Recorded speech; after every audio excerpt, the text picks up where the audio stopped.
Hello friends, welcome back to my channel Shaina Goyal. So friends, I hope आप सभी fit and fine होंगे, healthy होंगे friends. So we are going to continue our series of CDP और आज का हमारा topic है child centred and progressive education. बहुत इंपॉर्टेंट टॉपिक है और इसमें से 2-3 क्वेश्चंस आपको अपने टेट के पेपर में देखने को मिल जाएंगे। सो वीडियो को कंप्लीट देखिएगा और वीडियो ये सारा टॉपिक डिस्कस करने के बाद हम इसके जो मोस्ट इंपॉर्टेंट क्वेश्चंस हैं, ठीक है, मल्टीपल चॉइस क्वेश्चंस आपके इसमें से फ्रेम आउट हो सकते हैं इंपॉर्टेंट, वो भी डिस्कस कर लेंगे इसी वीडियो में। So friends, starting with progressive education, देखिए चाइल्ड सेंटर तक हम पहुंचेंगे। सबसे पहले टर्म आती है प्रोग्रेसिव एजुकेशन की। Progressive means modern education. जो भी मॉडर्नाइज्ड एजुकेशन होती है या फिर आधुनिक शिक्षा जिसको हम कहते हैं, ठीक है, मॉडर्न एजुकेशन वो होती है प्रोग्रेसिव एजुकेशन। तो पुराने टाइम में हम क्या कहते थे कि ट्रेडिशनल एजुकेशन सिस्टम था। ट्रेडिशनल एजुकेशन सिस्टम था जहाँ पर टीचर ओरिएंटेड सिस्टम चलता था। टीचर ओरिएंटेड यानी कि टीचर को ही मेन माना जाता था। बच्चों के जो भी इंसेंटिव्स होते थे, बच्चों के जो व्यूज़ होते थे, उनके ओपिनियंस होते थे, उनको बिल्कुल भी इम्पोर्टेंस नहीं दी जाती थी। जो चीज़ टीचर ने बोल दी बस वही सही है, यानी कि बच्चे क्या हैं, एक एम्प्टी बॉक्स है उनका माइंड, ठीक है, और टीचर क्या है, अपनी जो भी चीज़ें बता रहे हैं उनके माइंड के अंदर वो भर रहे हैं। ये सिस्टम होता था। अगर बच्चा कोई क्वेरी भी पूछ लेता है तो भी टीचर ज़रूरी नहीं समझते थे कि हर क्वेरी का आंसर देना है, ठीक है, हर बच्चे को आंसर देना है। तो ये था टीचर ओरिएंटेड सिस्टम, जहाँ पर चाइल्ड क्या था, चाइल्ड था पैसिव लर्नर। चाइल्ड था पैसिव लर्नर और टीचर था, एक तरह से हम कह सकते हैं कि डिक्टेटर था, या फिर टीचर ही एक्टिव था यहाँ पर, ठीक है। कोई डिस्कशन नहीं होती थी, कोई प्रोजेक्ट वर्क्स हम नहीं कह सकते कि होता था। सिर्फ टीचर यहाँ पे बस एक पोजीशन पर खड़ा है और यहाँ पर सभी बच्चे बैठे हैं, उसको सुन रहे हैं जो भी बोल रहे हैं, ठीक है, या फिर टीचर की डांट खा रहे हैं।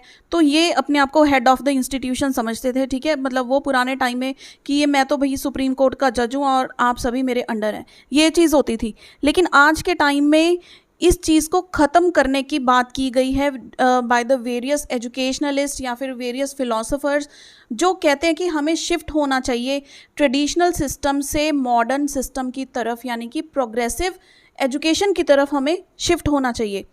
वो देखिए, जॉन लॉक ने एक बात कही थी कि चिल्ड्रन आर टेबुला रासा, ये वर्ड था, जॉन लॉक ने कहा था कि बच्चे क्या हैं, tabula rasa. Tabula rasa means blank state. ये बात किसने कही थी, जॉन लॉक ने। तो ये चीज़ भी आ सकती है, who said that children are tabula rasa या फिर children are a blank slate, ठीक है, यानी कि वो सिर्फ एक खाली डब्बे की तरह होते हैं जिसके अंदर आप कुछ भी भर सकते हैं।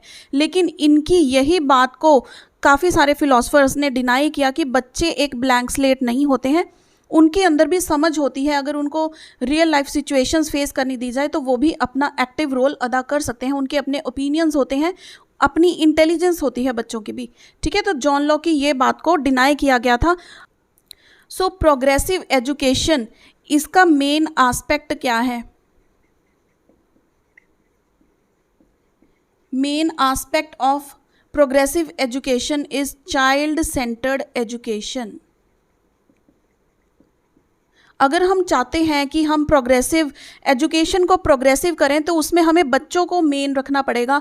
ट्रेडिशनल सिस्टम को ख़त्म करके हमें मॉडर्न सिस्टम की तरफ बढ़ना पड़ेगा, जहाँ पर बच्चों को पहले पैसिव लर्निंग दी जाती थी, ठीक है, फिजिकल पनिशमेंट्स दी जाती थी। तो बच्चों में क्या था, डर पैदा होता था, वो उतना अपने पोटेंशियल को भी समझ नहीं पाते थे और एक्सप्लोर नहीं कर पाते थे न्यू सिचुएशंस को। वो सिर्फ टीचर्स के दबाव में ये रहकर जो चीज़ उनको पढ़ाई जाती थी या बताई जाती थी, ठीक है, वही बस एब्जॉर्ब करते थे, अपने दिमाग यूज़ करना ही छोड़ दिया था, ठीक है। तो उस चीज़ को ख़त्म करने की कोशिश की गई है और कहा गया है कि हमें प्रोग्रेसिव एजुकेशन की तरफ बढ़ना चाहिए। और प्रोग्रेसिव एजुकेशन की तरफ बढ़ने का ज़रिया क्या है कि हम चाइल्ड सेंटर्ड एजुकेशन लेकर आएँ, चाइल्ड सेंटर्ड करिकुलम लेकर आएँ, चाइल्ड सेंटर्ड टीचिंग लेकर आएँ, ठीक है, चाइल्ड सेंटर्ड एजुकेशनल के जो एम्स हैं, ऑब्जेक्टिव्स हैं, वो बनाएं। ओवरऑल एजुकेशन सिस्टम जो है, ठीक है, चाहे वो टीचर्स के पॉइंट ऑफ व्यू से हो, करिकुलम के पॉइंट ऑफ व्यू से हो, वो सब क्या होना चाहिए, चाइल्ड सेंटर्ड करिकुलम। ये बात समझ आ गई। तो हमें शिफ्ट होना पड़ेगा कहाँ से, टीचर सेंटर्ड से स्टूडेंट सेंटर की तरफ। अब देखिए एनसीएफ है, एनसीएफ भी क्या कहता है कि टीचर क्या है, टीचर एक फैसिलिटेटर है। टीचर टीच नहीं करते हैं, वो सिर्फ फैसिलिटेट करते हैं, गाइड करते हैं, ठीक है, अपॉर्चुनिटीज़ प्रोवाइड करते हैं बच्चों को ताकि वो उस चीज़ को एक्सप्लोर कर पाएँ, अपॉर्चुनिटीज़ को, और अपने पोटेंशियल को समझ पाएँ और उसको और बढ़ा सकें या फिर एनहांस कर सकें, ठीक है। तो देखिए डिक्टेटर नहीं होते हैं टीचर्स, क्या होते हैं, फैसिलिटेटर। अब हम कह सकते हैं कि चाइल्ड क्या है, चाइल्ड को एक प्लांट की तरह देखा जाना चाहिए जो ग्रो कर सकता है, ठीक है। चाइल्ड एज अ प्लांट, जो प्लांट क्या करते हैं, ग्रो करते हैं, ठीक है, प्लांट की तरह देखा जाना चाहिए जो बढ़ता है, और अगर उसको अच्छा एनवायरनमेंट मिले तो वो ब्लॉसम करता है, यानी कि अगर फ्लावर्स हैं, फ्रूट्स हैं, तो उस पर बहुत अच्छे फूल खिलते हैं, बहुत अच्छे ताज़े फल लगते हैं, अगर उसको प्रॉपर एनवायरनमेंट, सनलाइट मिलती है ना प्लांट्स को। तो उसी तरह से अगर बच्चों को प्रॉपर नरिशमेंट मिले, अच्छी गाइडेंस मिले, टीचर से अच्छी अपॉर्चुनिटीज़ मिले, तो वो भी ब्लॉसम कर सकते हैं बाय देयर लाइफ एक्सपीरियंसेस, ठीक है, एक्सपीरियंशियल लर्निंग करके। ये किसने बोला था एक्सपीरियंशियल लर्निंग का, जॉन ड्यूई ने, ठीक है। उसके बारे में हम बहुत अच्छे से बात करेंगे क्योंकि वहाँ से बहुत इंपॉर्टेंट क्वेश्चंस बनते हैं, एक तो रॉसियो से और एक जॉन ड्यूई से। सो जैसे जैसे वीडियो आगे बढ़ती जाएगी आपको ये सारे कंसेप्ट जो हैं क्लियर होते जाएंगे। तो अब हम देखते हैं इसके कैरेक्टरिस्टिक्स। अगर प्रोग्रेसिव एजुकेशन है, चाइल्ड सेंटर्ड एजुकेशन है, तो उसके कैरेक्टरिस्टिक्स क्या होते हैं। देखिए सबसे पहला है growth of child is at the priority. Previous के साथ हम कंपेयर करते चलेंगे तभी हमें ये चीज़ समझ में आएगी। तो पुराने टाइम में टीचर सेंटर्ड करिकुलम होता था, ठीक है, टीचर सेंटर्ड इन्वायरमेंट होता था क्लासरूम का, लेकिन अब चाइल्ड सेंटर्ड है, यानी कि बच्चे के नीड्स को देखिए, बच्चे के आप पोटेंशियल लेवल को देखिए और उसकी ग्रोथ देखिए किस तरह से हो रही है, ठीक है। Growth of child is at priority.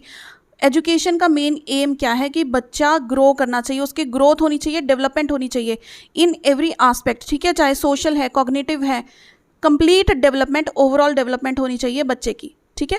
Then interesting and meaningful learning होनी चाहिए क्लासरूम में। ऐसी नहीं है कि टीचर्स बस बताई जा रहे हैं, बच्चे सुनी जा रहे हैं, डिस्कशन होनी चाहिए, बच्चों के व्यूज़ इंपॉर्टेंट हैं।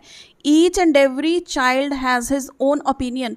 अब क्लास में देखिए हर तरह के बच्चे होते हैं, स्लो लर्नर्स होते हैं, फास्ट लर्नर्स होते हैं, ठीक है, डाइवर्सिटी ऑफ स्टूडेंट्स होते हैं, डिफरेंट डिफरेंट कल्चर से आते हैं, तो हर बच्चे का समझने का तरीका डिफरेंट हो सकता है। तो टीचर को क्या है ना, डिफरेंट डिफरेंट स्ट्रैटेजीज अपना सकते हैं वो टीचिंग के लिए। अगर टीचिंग इंटरेस्टिंग है तो लर्निंग भी इंटरेस्टिंग होगी, ठीक है। जैसे फॉर एग्जाम्पल क्विज़ खिला दी क्लास में, टीचर ने, कोई बच्चों ने बोला आज हमारा पढ़ने का मन नहीं है, तो मैम ने बोला कि चलो 4 रोज़ हैं क्लास में, तो 4 आपके रोज़ के मार्क्स लगेंगे, देखते हैं कौन सी रोज़ जीतेगी। खेल खेल में बच्चों को क्विज़ भी करवा दी और एजुकेशन भी हो गई। तो ये क्या हो गया, interesting and meaningful learning way, ठीक है। तो then recognise child's potential and utilise it effectively. अब हमने प्रीवियस वीडियो में डिस्कस किया था वाइगॉस्की थ्योरी में जोन ऑफ प्रॉक्सिमल डेवलपमेंट, याद आया कुछ? तो वहाँ पर क्या था कि बच्चों की एक्चुअल डेवलपमेंट क्या है, लेकिन उनका पोटेंशियल क्या है। अगर टीचर थोड़ा सा उसको गाइड कर दें, थोड़ी सी उसकी मदद कर दें, तो बच्चा अपने पोटेंशियल लेवल तक पहुँच सकता है, ठीक है। यानी कि खुद का लेवल विदाउट गाइडेंस बच्चों का क्या है, उसकी थोड़ी सी हम गाइड कर दें कि बेटा आपको ऐसे करना चाहिए, इस तरह से करके देखिए, तो वो क्या, बच्चा का पोटेंशियल टीचर को पता लगता है और उसी तरफ टीचर्स कोशिश कर सकते हैं कि बच्चे का पोटेंशियल जो है किस फील्ड में है, उसी फील्ड में ज़्यादा उसको पुश किया जाए ताकि वो और बेटर परफॉर्म कर पाए। Then overall development of the child is the main aim of this, हम कह सकते हैं प्रोग्रेसिव एजुकेशन, कि बच्चों की डेवलपमेंट ज़रूरी है। टीचर किस तरह से टीच कर रहे हैं ये इंपॉर्टेंट नहीं है, बच्चों में लर्निंग हो रही है, नॉलेज वो एक्वायर कर रहे हैं, ये चीज़ इंपॉर्टेंट है, ठीक है। Then full freedom for natural growth. अब यहाँ पे कोई रिस्ट्रेंट नहीं होता, रिस्ट्रिक्शंस नहीं होती बच्चों पर, उनको फ्रीडम दी जाती है एक्सपेरिमेंट करने की, ठीक है। एक्सपीरियंशियल लर्निंग हम पढ़ेंगे अभी जॉन ड्यूई के बारे में जब हम बात करेंगे कि उन्होंने एजुकेशन के बारे में क्या क्या चीज़ें प्रोग्रेसिव एजुकेशन के बारे में कही हैं। तो एक्सपीरियंशियल लर्निंग होती है कि बच्चों को कंप्लीट फ्रीडम दी जाए, एक्सपेरिमेंट से सीखें, ठीक है। उनको प्रोजेक्ट असाइन कर दिए जाएँ कि आप खुद से एक्सपेरिमेंट करो, डिस्कवर करो चीज़ों को, रियल लाइफ सिचुएशन में उस चीज़ को रिलेट करके देखो, फिर क्या जवाब देंगे बच्चे, ठीक है। वो सारी चीज़ें क्या होती है कि नेचुरली बच्चे सीखें अपने एनवायरनमेंट से, ठीक है, डे टू डे लाइफ के साथ प्रैक्टिकल एक्सपोजर हो बच्चों का चीज़ों को लेके, जो भी हम स्टडी करते हैं वो चीज़ प्रैक्टिकल लाइफ में भी एप्लीकेबल हो। तो ये सारे क्या हैं इसके characteristics. So now we will see the principles of child centred learning कह सकते हैं इसको। सबसे पहला क्या कि टीचर समझे बच्चों की साइकोलॉजी को। फॉर एग्जांपल अगर बिहेवियर बच्चा कोई भी एग्जिबिट कर रहा है क्लास में, ठीक है, अब देखिए डाइवर्सिटी ऑफ स्टूडेंट्स होते हैं, हम अक्सर बात करते हैं, तो अगर टीचर ने कोई क्वेश्चन पूछा, बच्चे ने आंसर नहीं किया, तो टीचर को समझना चाहिए उसके बिहेवियर को देखकर, उसको समझकर कि ये आंसर क्यों नहीं दे पा रहा, या तो इसको कंसेप्ट नहीं आता या फिर ये क्लास में हेजिटेट कर रहा है, उसके बिहेवियर को देखकर जज करना चाहिए और अडॉप्ट करनी चाहिए मल्टीपल स्ट्रैटेजीज़। क्या अडॉप्ट करनी चाहिए? मल्टीपल स्ट्रैटेजीज़, ताकि क्लास में जितने भी बच्चे बैठे हैं वो सभी का इंडिविजुअल डिफरेंस टीचर को पता होना चाहिए कि इतने बच्चे बैठे हैं, कोई स्लो लर्नर है, फास्ट लर्नर है, ठीक है, कोई किसी को देखने में प्रॉब्लम है, हो सकता है ना कोई स्पेक्टिकल्स वाले बच्चे होते हैं, किसको थोड़ा ऊंचा सुनता है। तो सारी चीज़ों टीचर बिल्कुल ऑल ओवर ऑल राउंड होनी चाहिए इन चीज़ों में, कि वो बच्चे के बिहेवियर को देखे, बच्चे की मेन साइकोलॉजी उनको समझ में आनी चाहिए, तभी वो पूरी क्लास में टीचिंग लर्निंग प्रोसेस को इफ़ेक्टिव कर पाएंगे। Clear? Then next is evaluation and test. जो टीचर ने क्लास में पढ़ाया है, ठीक है, तो वो इवैल्यूएट करेंगे, बच्चों को इवैल्यूएट नहीं कर रहे हैं, एक तरह से वो खुद को इवैल्यूएट कर रहे हैं कि हमने जिस तरह से बच्चों को पढ़ाया है। बेसिकली वो चेक क्या करते हैं? चेक करते हैं बच्चों की प्रोग्रेस, ठीक है, बच्चों की प्रोग्रेस चेक करते हैं और रिजल्ट देते हैं खुद को कि हमारी टीचिंग कितनी अच्छी है, हम बच्चों को अच्छे से पढ़ा पाए हैं या नहीं। तो इवैल्यूएशन का आपको पता होगा, कॉन्टिन्यूस एंड कॉम्प्रिहेंसिव इवैल्यूएशन, इसको हम बहुत डिटेल में पढ़ेंगे क्योंकि यहाँ से भी बहुत इंपॉर्टेंट क्वेश्चंस आते हैं। वैसे भी अगर आप टीचिंग फील्ड में हैं तो ये आपको डिटेल में पता होना चाहिए, ठीक है। कॉन्टिन्यूस एंड कॉम्प्रिहेंसिव इवैल्यूएशन, जहाँ पर बच्चे की इवैल्यूएशन और उसके टेस्ट जो हैं ऐसे नहीं है कि साल के एंड में होते हैं या साल में 2 बार होते हैं, एवरी डे वीकली टेस्ट, ठीक है, 15 दिन के बाद टेस्ट, फिर मंथली टेस्ट, ठीक है। इस तरह से बच्चे की इवैल्यूएशन चलती रहती है ताकि बच्चे की प्रोग्रेस चेक की जाए ग्राफ के थ्रू कि बच्चा कितना इम्प्रूव कर रहा है। अगर तो देखिए इम्प्रूवमेंट हो रही है, अच्छी बात है, लेकिन अगर बच्चे की इम्प्रूवमेंट नहीं हो रही है तो किस पॉइंट पर आकर नहीं हो रही है, वहाँ पर टीचिंग स्ट्रैटेजीज़ को चेक किया जाए कि कहीं टीचिंग में तो कोई फॉल्ट नहीं रह गया, उसको चेंज करके बच्चे को फिर वो चीज़ करवाई जाए। क्लियर हो गई बात? देन वेरियस टेस्ट लिए जा सकते हैं। टेस्ट किसके थ्रू लिए जा सकते हैं? हम कह सकते हैं कि क्लास टेस्ट हो सकते हैं, प्रोजेक्ट्स असाइन करते हैं, एक्टिविटीज़ होती हैं, डिस्कशन मेथड होते हैं, तो वो सारा किसके अंदर आ जाता है? टेस्ट के अंदर। This is evaluation and test. Then third हम कहते हैं सिलेबस। जो सिलेबस असाइन किया हुआ है वो भी कैसा होना चाहिए? बच्चे की नीड्स को देखकर फ्लेक्सिबल होना चाहिए। ऐसे नहीं है कि अगर आज सिलेबस फिक्स कर दिया, हमने बना दिया, तो वो रिजिड हो गया, बस वही चलता रहेगा सालों साल। सिलेबस को अपग्रेड करना चाहिए पीरियोडिकली, तो सिलेबस शुड बी अपग्रेडेड। ये बहुत इंपॉर्टेंट पॉइंट्स हैं बच्चों, ये जैसे अपग्रेडेड वर्ड हो गया, ठीक है। अंडरस्टैंड स्टाइल साइकोलॉजी, यानी कि बच्चे को बोलने का हक होना चाहिए यहाँ पे। ऐसी नहीं है कि बच्चे चुप करके बैठे हुए हैं, टीचर से डर के बैठे हुए हैं। तो सिलेबस अपग्रेड होना चाहिए जैसे मॉडर्नाइजेशन बढ़ रही है या फिर बच्चों की नीड्स के अकॉर्डिंग, ठीक है, तो फ्लेक्सिबिलिटी सिलेबस में होनी चाहिए। देन पॉइंट नंबर 4 पे हम बात करेंगे मैनेजिंग डिसिप्लिन। मैनेजिंग डिसिप्लिन, अब डिसिप्लिन का मतलब ये नहीं है कि बच्चों की डंडा परेड कर देनी, तुम बोल के दिखाओ, एक झापाड़ खाओगे या फिर एक डंडा पड़ेगा तुम्हें, ये नहीं है डिसिप्लिन का मीनिंग। डिसिप्लिन का मतलब है कि चाइल्ड सेंटर्ड आप एजुकेशन सिस्टम में चाइल्ड सेंटर्ड लर्निंग प्रोवाइड करा रहे हैं, प्लस क्लास का जो एनवायरनमेंट है वो कैसा होना चाहिए? डेमोक्रेटिक। तो ये पॉइंट्स आप लिख लीजिए मैनेजिंग डिसिप्लिन में कि एक तो चाइल्ड सेंटर्ड सिस्टम में रहकर आपको डेमोक्रेटिक एनवायरनमेंट करना है। ऐसे नहीं है कि एक बच्चे को आपने ध्यान दे दिया, दूसरे बच्चे को इग्नोर कर दिया। तो डेमोक्रेसी पूरी होनी चाहिए, डेमोक्रेटिक एनवायरनमेंट होना चाहिए, प्लस बच्चे को मोटिवेट करना है जो नहीं आंसर कर पा रहा। एनकरेज करें उस बच्चे को, बजाय इसके कि उसको आप डांटें या फिर फिजिकल पनिशमेंट तो इस सिस्टम में है ही नहीं, बिल्कुल ज़ीरो लेवल पे है वो तो। ठीक है, तो बच्चे को मोटिवेट करना चाहिए प्यार से, जिस तरह से भी वो समझे। ठीक है, उसको एग्जांपल्स देनी चाहिए अच्छे लोगों की, या फिर जो लोग सक्सेसफुल हुए हैं कि वो भी ज़ीरो लेवल से उठ के हुए हैं ना, बहुत सारी एग्जांपल्स होती हैं टीचर्स के पास देने को। तो मैनेज करना चाहिए डिसिप्लिन क्लास का। देन 5th इज़ डायग्नोज, हमने मैथमेटिक्स में भी ये किया था, डायग्नोज करना बच्चों की प्रॉब्लम्स को, कहाँ पे बच्चा प्रॉब्लम फील कर रहा है, उसको क्या प्रॉब्लम फेस हो रही है, चाहे वो सब्जेक्ट रिलेटेड है या फिर एनी अदर पर्सनल इशू भी है, तो भी टीचर्स के साथ देखिए मैक्सिमम टाइम बच्चे स्कूल में स्पेंड करते हैं, तो प्रॉब्लम उसकी डायग्नोज करनी, प्लस रेमेडियल मेजर्स सजेस्ट करने बच्चों को ताकि उनकी वो प्रॉब्लम्स दूर हो पाएँ। क्लियर हो गया ये concept, principles of child centred education. अब देखिए बहुत इंपॉर्टेंट हम 5 पॉइंट्स अब डिस्कस करने वाले हैं, रोसियो, जॉन ड्यूई, ठीक है, किलपैट्रिक, ये सारी चीज़ें हम डिस्कस करने वाले हैं जहाँ में से इंपॉर्टेंट क्वेश्चंस फ्रेम आउट होते हैं। सो देखिए ये जो तीनों हम डिस्कस कर रहे हैं ये सभी बिलीव करते हैं इन प्रोग्रेसिव एजुकेशन कि बच्चे को मेन समझा जाना चाहिए, उसको एक्सपोजर दिया जाना चाहिए ताकि वो अपनी लर्निंग को अच्छे से कर पाए। सो सबसे पहला है किंडरगार्टन सिस्टम, जिसके फादर हैं फ्रीबिल किंडरगार्टन। ठीक है, तो ये कहते थे कि बच्चे को ना प्ले वे मेथड से सिखाना चाहिए, बुक्स को इंपॉर्टेंस नहीं देते थे, बुकिश लैंग्वेज को, बुकिश नॉलेज को ये परे रखते थे, दूर रखते थे। ठीक है, तो ये कहते थे कि बच्चे को खेल खेल में सिखा देना चाहिए, एक्टिविटीज़ में सिखाना चाहिए। Then is Montessori education system, जिसके फाउंडर हैं मारिया मोंटेसरी, ये इसकी फाउंडर हैं। और इन्होंने क्या ये बेसिकली जो सिस्टम है ये किन के लिए था, लो माइंडेड चिल्ड्रन के लिए। ये कहते हैं कि बच्चों में चाहे वो लो माइंडेड है फिर भी वो लर्निंग खुद से कर सकते हैं, उनको वैसा एनवायरनमेंट मिले तो। ठीक है, आपको ये नेम्स याद रखते हैं। तो नेक्स्ट इज़ प्रोजेक्ट सिस्टम, और इसके फादर हैं किलपैट्रिक।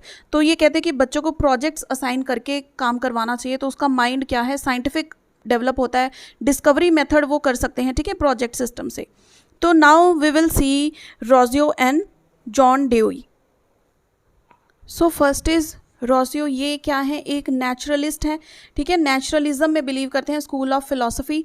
तो देखिए जो ये है इनका आइडिया क्या था, His idea was to promote child-centered education system where learners' role is more active.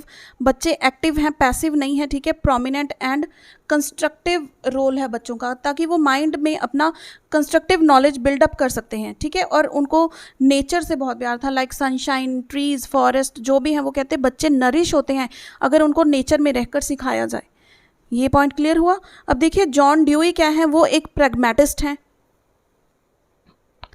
सो देखिए जॉन ड्यूई क्या है, एक प्रैग्मेटिस्ट हैं। प्रैग्मेटिस्ट कौन होते हैं, जो बिलीव करते हैं प्रैक्टिकल लाइफ में कि अगर आप लर्निंग करना चाहते हैं तो बेस्ट कहाँ पे होगी, प्रैक्टिकल लाइफ में। एक्सपेरिमेंट करके सीखिए, ठीक है, एक्टिविटी करके सीखिए।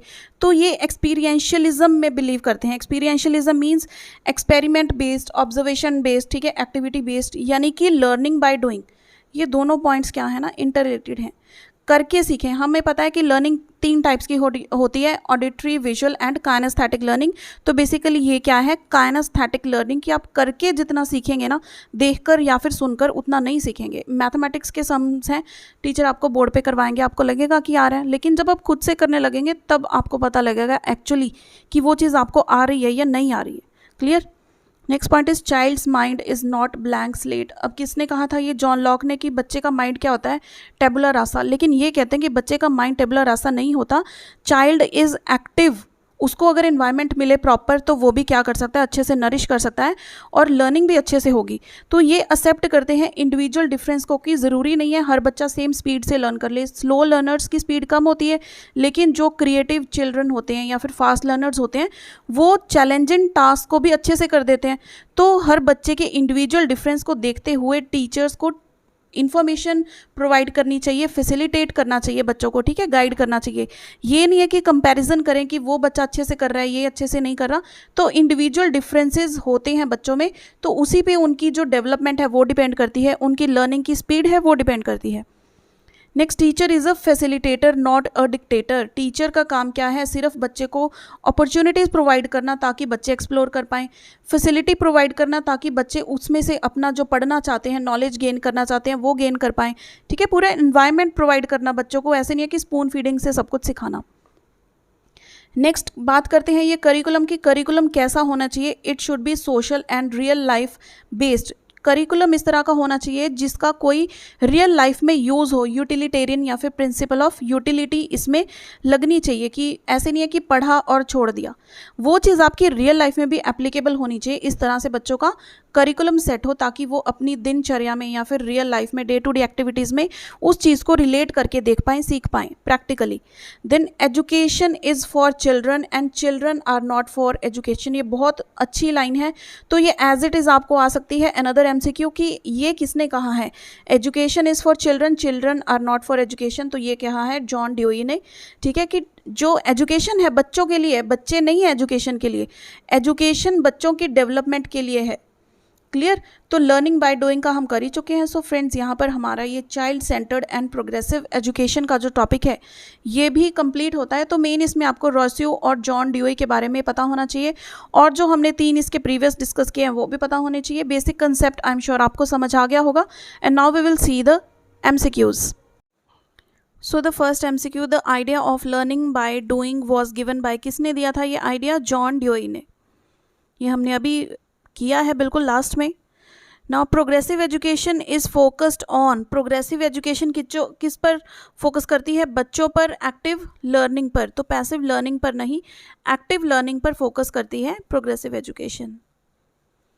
Next question, in a progressive classroom setup the teacher facilitates learning by providing an environment that promotes discovery, is restrictive, discourage inclusion या फिर encourages repetition। तो हम कहते हैं कि प्रोग्रेसिव क्लासरूम का जो सेटअप है वो बच्चों को खुद एनवायरनमेंट प्रोवाइड करता है कि वो खुद से सीखें, खुद से सीखेंगे तो कुछ ना कुछ डिस्कवर करेंगे। So the answer is promotes discovery, option number 1। Next, Which of the following is not the benefit of integrated student centered learning into the curriculum? अगर हम student centered learning को curriculum में integrate कर दें, ठीक है, तो नीचे दिए गए उनसे कौन सी चीज़ गलत है कह लीजिए, ठीक है, या फिर बेनिफिट नहीं है इस चीज़ का? स्ट्रेंथन स्टूडेंट मोटिवेशन, ये तो होता है। प्रमोट्स पीयर कम्युनिकेशन, ये भी होता है। बिल्ड्स स्टूडेंट टीचर रिलेशनशिप, ये भी होता है। हिंडर्स रिसर्च और एक्टिव लर्निंग, ये नहीं होता, क्योंकि लर्निंग को, एक्टिव लर्निंग को ही तो सपोर्ट करती है ना student centre learning, active learning and research work को। सो ऑप्शन डी हमारा क्या है? Correct answer. Next, the modern education system of education through understanding of psychology of children is called, क्या कहते हैं इसको? ये है प्रोग्रेसिव एजुकेशन। प्रोग्रेसिव एजुकेशन हमने क्या बोला था? मॉडर्न एजुकेशन यानी कि आधुनिक शिक्षा। Next, modern education is centred on, अब देखिए दोनों में क्या डिफरेंस है, इसको कहते क्या है मॉडर्न एजुकेशन सिस्टम को? प्रोग्रेसिव एजुकेशन, लेकिन ये बेस्ड किस पर है? That is child centred. Next, communication with students means, अगर हम स्टूडेंट्स के साथ कम्युनिकेशन की बात करें तो उसको क्या कहेंगे? Asking them to do a task. Communication दो लोगों के बीच में होती है, यानी कि exchange of ideas. Giving them directions, no. Informing them, no, because exchange of ideas. Communication means अगर एक जाना कोई एक बात बोलेगा तो दूसरा भी बोलता है। So option B is the correct answer. Next, project method comes under which education? अब हमने किया था ना प्रोजेक्ट मेथड के फादर कौन है? अभी किया था रिसेंटली, बताइए कमेंट करके मुझे। तो इसकी आंसर क्या है? Progressive education. प्रोग्रेसिव एजुकेशन के अंदर आता है project method. Next, nature of children are like, बच्चों का जो नेचर होता है, बिल्कुल स्टार्टिंग में हम बात करेंगे, वो क्या होता है? इमिटेटिव होता है नेचर। जो चीज़ बच्चों के सामने आती है वही वो इमिटेट करते हैं, हमने प्रीवियस थ्योरीज में भी किया हुआ है। तो देखिए कंस्ट्रक्टिव तो होता ही होता है, हम कहते हैं कि बच्चों की जो माइंड है वो कंस्ट्रक्टिव होता है, लेकिन जो नेचर होती है ना बच्चों की, वो क्या होती है? इमिटेटिव होती है। तो ये देखिए टेट के पेपर में 2020 में बिल्कुल रिसेंटली ये क्वेश्चन आया भी हुआ है। Next, child centred education can be justified on the basis of, अगर चाइल्ड एजुकेशन सेंटर एजुकेशन की बात करें तो इस स्टेटमेंट को कौन सी चीज़ जस्टिफाई करती है? Children know what is best for them, children have a right to decide about education, children have individual differences, या फिर ऑल चिल्ड्रन आर इक्वल। अब देखिए ऑप्शन 4 तो बिल्कुल ही गलत है, क्योंकि हमें पता है डाइवर्सिटी ऑफ स्टूडेंट्स होते हैं क्लास में, means children have individual difference. हर बच्चे की लर्निंग कैपेसिटी, उसकी स्पीड, उसका पोटेंशियल डिफरेंट होता है, तो इंडिविजुअल डिफरेंसेस होते हैं बच्चों में। सो ऑप्शन 3 क्या है correct answer? Now next, which of the following is central to the concept of progressive education? अब progressive education की बात करें तो इसका सेंटर पॉइंट क्या है? Belief in the capacity and potential of every child, ये पॉइंट तो बिल्कुल सही लग रहा है, बाकी के भी देखते हैं। Standard instruction and assessment, no. Extrinsic motivation, कोई बाहर से मोटिवेशन नहीं आती। Uniform assessment parameters, text book centric learning, बिल्कुल भी नहीं, क्योंकि ये तो बिलीव करते हैं कि बच्चे को एनवायरनमेंट दीजिए, आप रियल लाइफ सिचुएशंस दीजिए, ठीक है, तो बच्चे क्या है लर्निंग खुद से करते हैं, टीचर को सिर्फ फैसिलिटेट करना है, उनको पढ़ाना नहीं है, ठीक है। So first option is the correct answer, believe in the capacity and potential of every child. So friends, यहाँ पर हमने जो इसके इंपॉर्टेंट MCQs थे वो भी चेक कर लिए हैं। सो वीडियो हेल्पफुल रही हो, इसे लाइक एंड शेयर ज़रूर कीजिएगा, और अगर आप अभी तक आपने चैनल को सब्सक्राइब नहीं किया तो इसे सब्सक्राइब कर लीजिए, बेल को ऑन कर लीजिए, ताकि मेरे आने वाली वीडियोज़ की नोटिफिकेशन आपको अपने फ़ोन पर ही मिल जाए। See you friends in the next video, till then keep watching.